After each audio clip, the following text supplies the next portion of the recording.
Welcome to మోసో TV బులెటిన్ల ముందుగా హెడ్లైన్స్. అమరావతి ఎస్ఆర్ఎం యూనివర్సిటీలో గ్రీన్ హైడ్రోజన్ సమ్మిట్ లో పాల్గొన్న ముఖ్యమంత్రి చంద్రబాబు.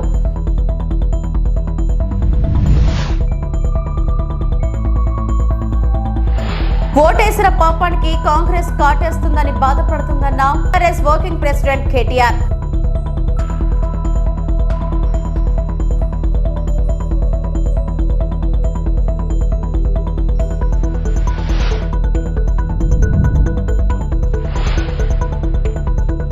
కాకతీయ జూకి తెల్లపులి ఎన్క్లోజర్ లోకి వదిలిన మంత్రి కొండా సురేఖ.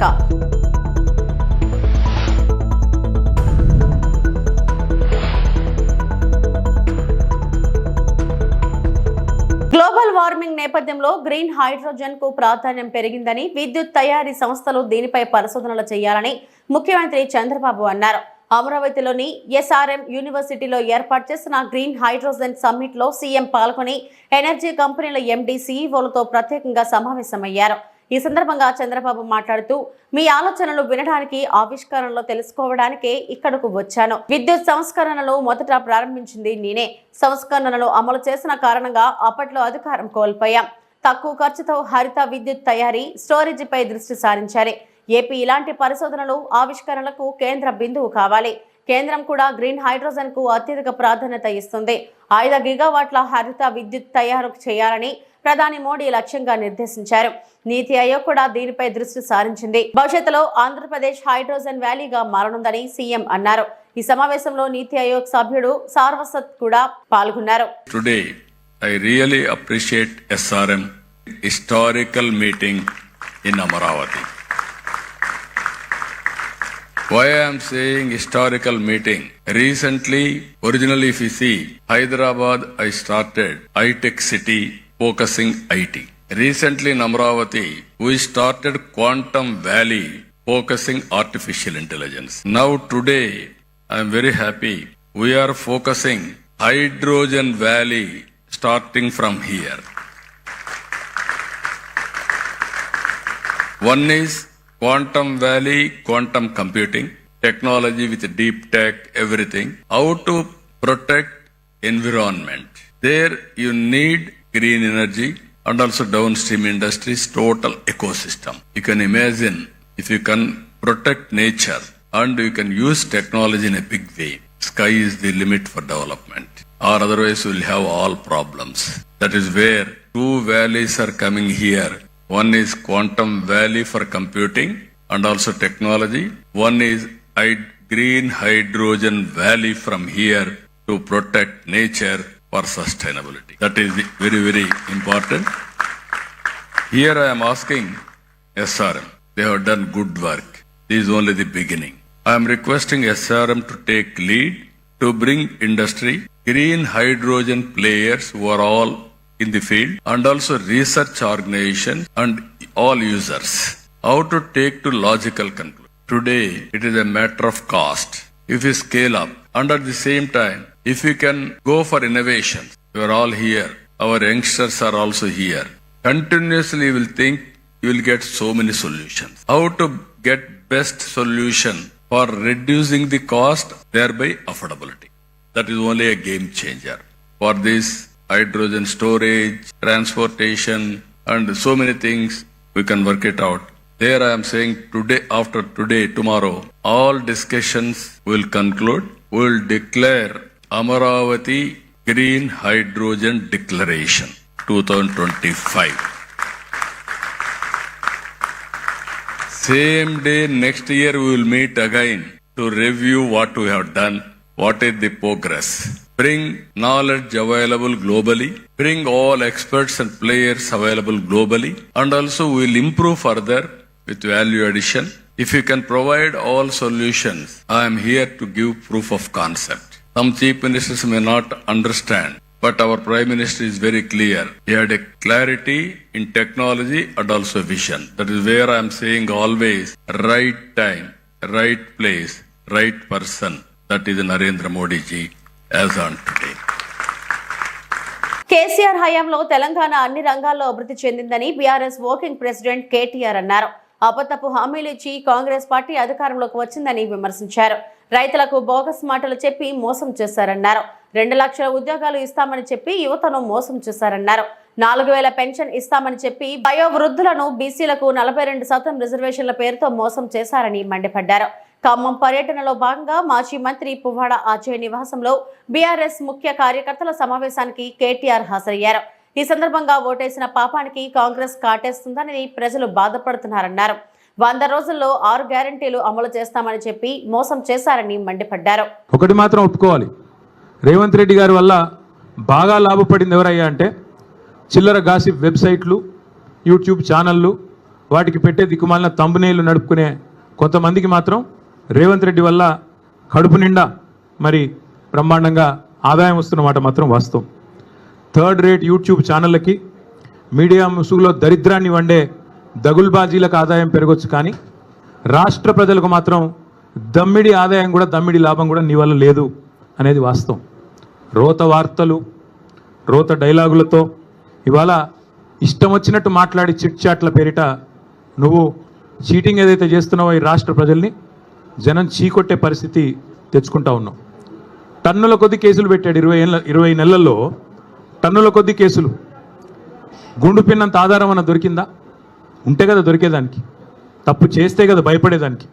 అందుకే నేను అనేది, చేతిలో పవర్ ఉంది నీకు, నువ్వే హోంమంత్రి, నువ్వే ముఖ్యమంత్రి, నీ కిందే మొత్తం 1000 మంది పోలీసులు ఉన్నారు, మంది మార్బలం వ్యవస్థ అంతా నీకే ఉంది. ఏం తప్పు చూపెట్టినావు? 20 నెలల్లో ఏం పీకినావు? ఎంతసేపు లీకులు. అప్పట్లో ఏదో సినిమాలో ఆయన గ్రీకు వీరుడు అనేవాళ్ళు, ఈయన లీకు వీరుడు. లీకులు తప్ప, చిట్ చాట్లు తప్ప నువ్వు పీకింది ఏంది, నువ్వు చేసింది ఏంది రాష్ట్ర ప్రజలకు కానీ రాష్ట్రంలోని ఏ వర్గానికి నువ్వు చేసింది ఏంది నేను అడుగుతా ఉన్నా. మేమేమి తప్పు చేయలేదు కాబట్టే ఇవాళ ఇంత ధైర్యంగా మొహమాటం లేకుండా దమ్ముంటే లై డిటెక్టర్ పరీక్ష పెట్టు, దమ్ముంటే లై డిటెక్టర్ పరీక్ష పెట్టు అని చెప్పిన మొట్టమొదటి రాజకీయ నాయకుడిని నేను. నీకుందా దమ్ము? ఓటుకు నోటు కేసులో నేను డబ్బులు తీసుకోలేదు లేదా ఇవ్వలేదు అని చెప్పే దమ్ము నీకుందా లై డిటెక్టర్ పరీక్షలో? మగాడివైతే, పిరికి సన్నాసివి కాకపోతే వస్తావా? ఉద్రం కూర్చుందాం, రాష్ట్ర ప్రజల ముందు లైవ్ కెమెరాల ముందు కూర్చుందాం, ఎవరేందో ప్రజలను తెలవమందాం. ఇద్దరి మీద ఉంది కదా ఏసీబీ కేసు, నీ మీదో కేసు ఉంది, నా మీదో కేసు ఉంది. నువ్వు మరి రా, ముందుకు రా అని కూడా సవాల్ చేసిన రాలా. పెడితే పెట్టాడు కేసులు, ఏదో ఫార్ములా ఈ అని, కమిషన్ అని, ఇదని అదని పెట్టాడు. దొంగ కేసు పెట్టినా అది కూడా పెట్టడం సరిగా రాదు ఈయనకి. అదే సినిమాలో చెప్తారు, బ్రహ్మానందం గారు దొంగ పాత్ర వేస్తాడు, వేసిన తర్వాత అందులో ఆయన చెప్తాడు, ఆ హీరో గారు, వీడు దొంగ కానీ దొరికిపోవడం వీడి స్పెషాలిటీ అంటాడు. అట్లాగే రేవంత్ రెడ్డి స్పెషాలిటీ ఏంటంటే దొరికిపోవడం. హనుమకొండ జిల్లాలోని కాకతీయ జంతు ప్రదర్శనశాలలో కొత్తగా తెల్లపులి సందడి చేస్తుంది. ఎస్జర్లోకి తెల్లపులిని అటవీశాఖ మంత్రి కొండ సురేఖ వదిలారు. పాఠశాల విద్యార్థులతో కలిసి మంత్రి ఈ కార్యక్రమంలో పాల్గొన్నారు. వన మహోత్సవం సందర్భంగా జూలో మొక్కలు నాటారు. జూ పరిసరాల్లో తెల్లపులి సంచారాన్ని మంత్రి ఆసక్తిగా తిలకరించారు. ఇది ప్రజల్లోకి వెళ్ళాలి, ఎందుకంటే హైదరాబాద్ తర్వాత పెద్ద జూ ఇది. ఇక్కడ నుంచి మన వాళ్ళు చాలా మంది హైదరాబాద్కి వెళ్తూ ఉంటారు. మనం వరంగల్ జూనే ఒక పర్యాటకుల కేంద్రంగా మార్చినట్టయితే స్కూల్ పిల్లలు ఇక్కడికే వచ్చి ఇక్కడే చూసి వెళ్ళే విధంగా మేము దీన్ని ఇంకా మోడర్నైజ్ చేసి ప్రజలకు అందించాలనేటువంటి ఒక లక్ష్యంతో ఈ కార్యక్రమాన్ని తీసుకోవడం జరిగింది. ఇక్కడ ఆఫీసర్స్ కూడా చాలా ఇంట్రెస్ట్ తోటి ఈ జూ డెవలప్మెంట్ కోసం పనిచేస్తూ ఉన్నారు. ఇంకా రాబోయే రోజుల్లో ఏది అవసరమైనా కూడా యాజ్ ఫారెస్ట్ మినిస్టర్గా నేను నా యొక్క సహకారం 100% కూడా ఉంటుందని తెలియజేస్తా ఉన్నాను. చెట్లను పెంచండి, అమ్మ పేరు మీద ఒక చెట్టు అని ఒక ప్రధానమంత్రి గారు ఎట్లా అన్నారో అదే పద్ధతిలో మేము 18 కోట్ల చెట్లకు ఈసారి మేము టార్గెట్ పెట్టుకున్నాము. లాస్ట్ టైం 95% రీచ్ అయ్యాము. ఈసారి 100% రీచ్ అవ్వడానికి కూడా మేము ప్రయత్నం చేస్తూ ఉన్నాము. అక్టోబర్ 2వ తేదీ కల్లా రాష్ట్ర వ్యాప్తంగా ఉన్న చెత్తను పూర్తి స్థాయిలో తొలగిస్తామని మంత్రి నారాయణ చెప్పారు. అనంతపురంలో మున్సిపల్ డంప్ యార్డ్ లో బయో మైనింగ్ ను ఆయన ప్రారంభించారు. వచ్చే 2 ఏళ్లలో రాష్ట్రంలోని ప్రతి ఇంటికి కుళాయి కనెక్షన్ ఇస్తామని నారాయణ స్పష్టం చేశారు. 85 లక్షల టన్నులు తొలగించాలని ఆదేశించారు. దాని మీద యాక్చువల్ వర్కౌట్ చేసి టెండర్లు పెద్ద పెద్ద కంపెనీలు పిలిచాము, వాళ్ళందరికి ఇచ్చాం. రోజుకి 46,000 టన్నుల లెగసీని బయటికి పంపిస్తున్నారు. ప్రతిరోజు 46,000 టన్నులు. 85 లక్షల టన్నులలో 85 లక్షల్లో 50 లక్షలు పూర్తి చేశాం. మరొక 35 లక్షలు చేయాలి. అవి కూడా వచ్చి అక్టోబర్ 2కి అయ్యేటట్టుగా ఈరోజు మున్సిపల్ శాఖ చేస్తుంది. ప్రతి ఇంటికి, వీధికి కాదు, ఇంటికి ట్యాప్ కనెక్షన్ ఉండాలి. ట్యాప్ కనెక్షన్ ఉండే విధంగా వర్క్ చేయమంటే నేను 2019 ఫిబ్రవరి అప్పుడు నేనే మంత్రిని శాఖకి 5,350 కోట్లతో ఏషియన్ ఇన్ఫ్రాస్ట్రక్చర్ ఇన్వెస్ట్మెంట్ బ్యాంక్ లో శాంక్షన్ చేయించాం. 70% వాళ్ళు ఇస్తారు, 30% మనం. అది రీపేమెంట్ 30 సంవత్సరాలు రాష్ట్ర ప్రభుత్వం కడుతుంది. చేస్తే ఫస్ట్ ఇన్స్టాల్మెంట్ వాళ్ళు ఇచ్చారు. కానీ అప్పుడున్న రాష్ట్ర ప్రభుత్వం, గత ప్రభుత్వం మ్యాచింగ్ ఫండ్ 30% అది పోయింది.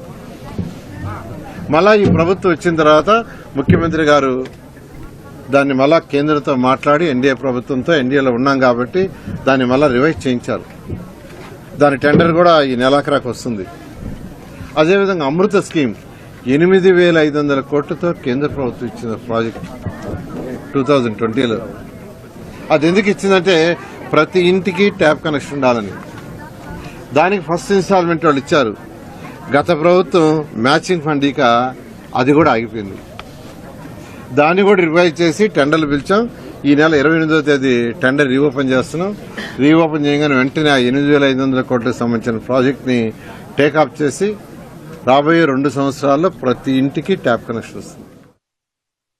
ఆషాఢ మాసం పురస్కరించుకుని తణుకు మండలంలో వేంచేసిన పలు దేవాలయాల్లో ఎమ్మెల్యే ఆర్మిల్లి రాధాకృష్ణ, సతీమణి కృష్ణ తులసి ఆధ్వర్యంలో శుక్రవారం ప్రత్యేక పూజలు నిర్వహించారు. తొలుత తణుకు మండలం వేల్పూరు గ్రామంలో వేంచేసిన మహాలక్ష్మి అమ్మవారిని దర్శించుకుని సతీ సమేతంగా అమ్మవారికి సారే పట్టు వస్త్రాలు సమర్పించారు. ఈ సందర్భంగా మహాలక్ష్మి అమ్మవారు శాకంబరి దేవి అలంకరణలో దర్శనమిచ్చారు. అనంతరం తణుకు మండలం దువ్వ గ్రామంలో వేంచేసిన దానేశ్వరి అమ్మవారిని దర్శించుకున్నారు. అంతకుముందు గ్రామంలో భారీగా తరలివచ్చిన మహిళలతో కలిసి కావిడి మోసిన ఎమ్మెల్యే రాధాకృష్ణ దంపతులు అనంతరం అమ్మవారికి సారే పట్టు వస్త్రాలను సమర్పించారు. కార్యక్రమంలో పెద్ద సంఖ్యలో భక్తులతో పాటు కూటమి నాయకులు, కార్యకర్తలు పాల్గొన్నారు.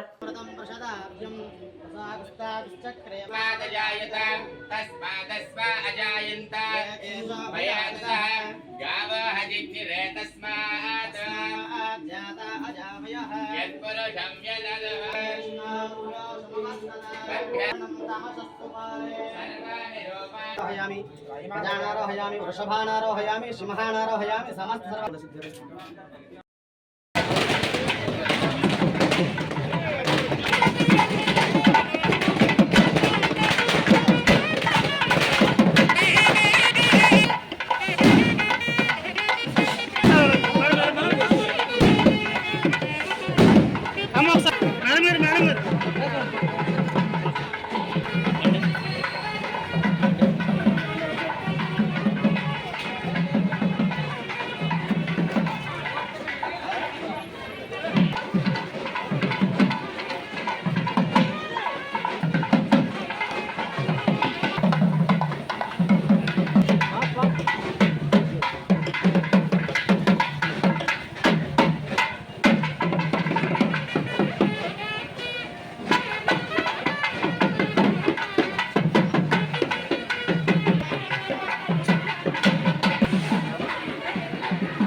రచ్చబండ ద్వారా ఇంటింటికి చంద్రబాబు మోసం. Recalling Chandrababu manifesto. తిరుపతి నియోజకవర్గం తూర్పు మండలం నందు 2వ వార్డు నాయకులు ఆధ్వర్యంలో జరిగిన రచ్చబండ కార్యక్రమం ద్వారా రీకాలింగ్ ఎన్సీబీఎన్ మేనిఫెస్టోను తిరుపతి నియోజకవర్గ సమన్వయకర్త శ్రీ భూమన అభినయ్ గారు పాల్గొని కార్యక్రమాన్ని పర్యవేక్షించారు. ఈ కార్యక్రమంలో అజయ్ కుమార్, కార్పొరేటర్ ఉమా, ఉత్తరం మండలం అధ్యక్షుడు తమ్ముడు గణేష్, నాయకులు, మహిళలు, కార్యకర్తలు పాల్గొన్నారు. ఇబ్బందులు పెడుతూ ప్రజల్ని పరిపాలన అయితే చేయలేదు. బీదా సాదా అందరినీ చూసుకున్నాడు. స్కూళ్ళు బాగా డెవలప్ అయినాయి. దానికి ఉదాహరణ స్కూల్లో చదువుతున్నటువంటి ఆ పిల్లోడే టాపరే చెప్తున్నాడు. గతంలో భోజనం నాణ్యత ఎలా ఉంది, ఈరోజు ఎలా పడిపోయింది. ఇప్పుడు ఆ యొక్క గుడ్ల విషయంగా ఆడనే ఉడికిచ్చేసి వార్చేస్తున్నారు, కంపు కంపు కొడుతుంది అని అంటుంది. మీరైతే 20 గుడ్లలో 2-3 గుడ్లు మాత్రమే బాగుంటున్నాయి, మిగతావన్నీ కూడా కుళ్ళిపోయిన గుడ్లే వేస్తున్నారు. ఇవన్నీ ఇలా ఉండకూడదన్న ఆలోచనతోనే ఆ మనిషి స్కూళ్ళన్నిటినీ మార్చి డిజిటల్ క్లాస్ రూములు చేసి ఇంగ్లీష్ మీడియం తీసుకొని వచ్చి ఇంకా ఆరోగ్యశ్రీ గట్రాలకైతే పరిధిని పెంచి రేషన్ షాపుల్లో అయితే మన ఇంటికే డోర్ డెలివరీ వచ్చేటట్టుగా చేసి ఇప్పుడు నేనే పోయి తీసుకురావాల్సి వస్తుంది అని అన్నాడు. దాన్ని క్యాన్సిల్ చేశాడు చంద్రబాబు. వాలంటీర్ వ్యవస్థే లేదు. పైగా వాలంటీర్లందరికీ జీతం నేను అధికారంలోకి వచ్చిన వెంటనే 10,000 చేస్తానన్నాడు. మొదటి ఏటు వాళ్ళ మీద వేసాడు. పెద్ద మోసం కదా. రాష్ట్రంలో దాదాపుగా 4 లక్షల మంది వాలంటీర్లు ఉంటే 4 లక్షల మందిని జూన్ నెలలోనే పెరిగేసినటువంటి వ్యక్తి చంద్రబాబు నాయుడు. మరి ఇన్ని అబద్ధపు మాటలతో అధికారంలోకి వచ్చిన చంద్రబాబు ఈ సూపర్ 6 హామీలు ఏమన్నా అమలు చేశాడనంటే ఆడాడ ఏదో వరినాట్లు వేసినట్టుగా కొంతమందికి తల్లికి వందనం కింద డబ్బులు వేశాడు. నందిగామ డివిజన్ లో ఉన్న ఉత్తమాధికారిగా పేరు ప్రఖ్యాతులు సంపాదించిన ఆర్డీఓ కె బాలకృష్ణ. ఆయన ఒక నిశ్శబ్ద విప్లవం. ఎప్పటికప్పుడు అవినీతి పరులు భరతం పడుతూ సామాన్యుడికి న్యాయం జరగాలి అన్నదే ఆయన లక్ష్యం. నందిగామ రెవెన్యూ డివిజనల్ అధికారి కె బాలకృష్ణ నందిగామ పట్టణంలోని ఎరువుల దుకాణాలను ఆకస్మికంగా తనిఖీ చేశారు. ఈ తనిఖీల్లో రైతులకు అత్యవసరమైన ఎరువుల లభ్యత, ధరలు, నిల్వలపై సమగ్రంగా పరిశీలించారు. బ్లాక్ మార్కెట్లలో ఎరువులు అమ్మితే కఠిన చర్యలు తీసుకుంటామని, ప్రభుత్వం నిర్ణయించిన ధరలకు మించి అమ్మినా తగిన చర్యలు తీసుకుంటామని, రైతులు యూరియా కొనడానికి వస్తే వేరే ఎరువులు తీసుకుంటే యూరియా ఇస్తామని చెప్పే దుకాణాలపై కూడా చర్యలు తీసుకుంటామని చెప్పారు. అలాగే రోజు ధరల బోర్డును బహిరంగ ప్రదర్శన చేయాలి. రైతులు నానో యూరియాను వాడేలా అధికారులు, డీలర్లు ప్రోత్సహించాలి అని ఆదేశించారు. ఈ తనిఖీలో నందిగామ వ్యవసాయ సహాయ సంచాలకులు, ఏడీ అగ్రికల్చర్, నందిగామ తహసీల్దార్ పాల్గొన్నారు. అల్లూరు జిల్లా రంపచోడవరం మండలం సీతపల్లి గ్రామంలో వెంచేసున్న గిరిజన ఆరాధ్య దేవత మాతుశ్రీ గడి పాపనమ్మ బోనాలు మహోత్సవం. అమ్మవారికి ఆషాఢ మాసం సందర్భంగా బోనాలు మహోత్సవ కార్యక్రమం ఆలయ అధికారి సత్య రమేష్ మరియు ఆలయ ప్రధాన అర్చకులు బత్తిన రామకోటేశ్వరరావు ఆధ్వర్యంలో నిర్వహించిన అమ్మవారి బోనాల మహోత్సవ కార్యక్రమం. అమ్మవారికి వేకుజాము నుండి ప్రత్యేక పూజా కార్యక్రమాలు నిర్వహించిన ఆలయ ప్రధాన అర్చకులు. ఈ కార్యక్రమానికి ముఖ్య అతిథులు రంపచోడవరం నియోజకవర్గం శాసనసభ్యురాలు శ్రీమతి మిరియాల శిరీషాదేవి, భాస్కర్ పాల్గొన్నారు. అమ్మవారికి ఫలపుష్పాలు, చీర, సారే మరియు బోనం సమర్పించిన స్థానిక ఎమ్మెల్యే దంపతులు, సీతపల్లి గ్రామ ఆడపడుచులందరూ, బోనాలు శిరస్సున ధరించిన గ్రామస్తులు భారీ సంఖ్యలో సతీ సమేతంగా పాల్గొని అమ్మవారి సన్నిధికి చేరుకొని బోనాలు సమర్పించి అమ్మవారిని దర్శించుకొని తీర్థ ప్రసాదాలు స్వీకరించిన భక్తులు.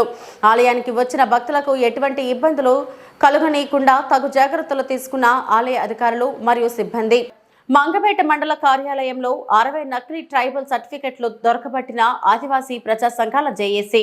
ములుగు జిల్లా మంగపేట మండలం తహసీల్దార్ కార్యాలయంలో గిరిజన ఆదివాసీ ట్రైబల్ సర్టిఫికెట్లు 60 సర్టిఫికెట్లు నకిలీగా నిర్ధారించి ఈ యొక్క సర్టిఫికెట్లను రద్దు చేయడం జరిగింది.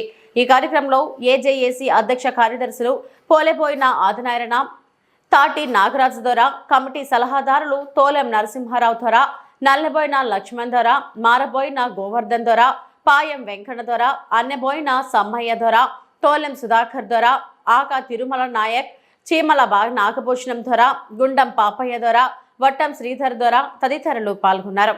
కార్యాలయం ముందు ముఖ్య సమావేశం ఏర్పాటు చేసిన ఉద్దేశం ఏమనగా, గత 3 నెలల కిందటి నుంచి ప్రజా సంఘాల ఆధ్వర్యంలో మన 25 గ్రామ పంచాయతీలో ఎస్టీ సర్టిఫికెట్ వెరిఫికేషన్ దేని ఉద్దేశంతో పెట్టినామంటే తహసీల్దార్ ఆఫీస్కు జెన్యున్ ఉన్న షెడ్యూల్ ట్రైబ్ సర్టిఫికెట్ ఎక్కడున్నా వాళ్ళకు వాళ్ళ తల్లులు కానీ వారసత్వంగా వాళ్ళు జెన్యున్ ఉన్నదని ఎంక్వైరీ చేయడం కోసమే పెట్టింది.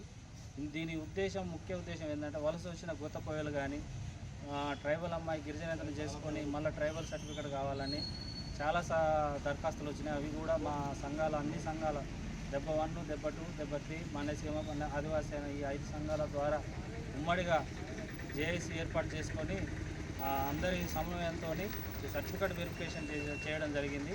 ఈ సర్టిఫికేట్ వెరిఫికేషన్లో ఈ 3 నెలల కాలంలో 60 సర్టిఫికేట్లు, దొంగ సర్టిఫికేట్లు దొరకబెట్టినాం. అవి కూడా రద్దుపరిచినాం.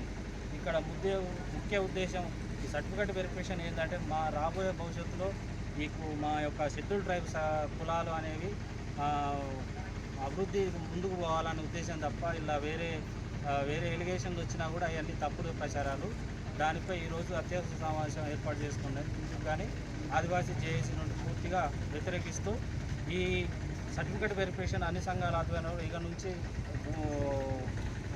పుస్తకం లాంగ్ నోట్ పెట్టి ప్రతి విలేజ్ నుంచి 25 గ్రామ పంచాయతీల నుంచి అందరినీ ఒక్కొక్కరు తీసుకొని వెరిఫికేషన్ చేసుకొని పూర్తిగా విజయవంతం చేస్తామని తెలియపరుస్తుంది. ఇవి ఇప్పటివరకు నా బులెటిన్ అప్డేట్స్. మరిన్ని వార్తా విశేషాల కోసం చూస్తూనే ఉండండి. నమస్తే.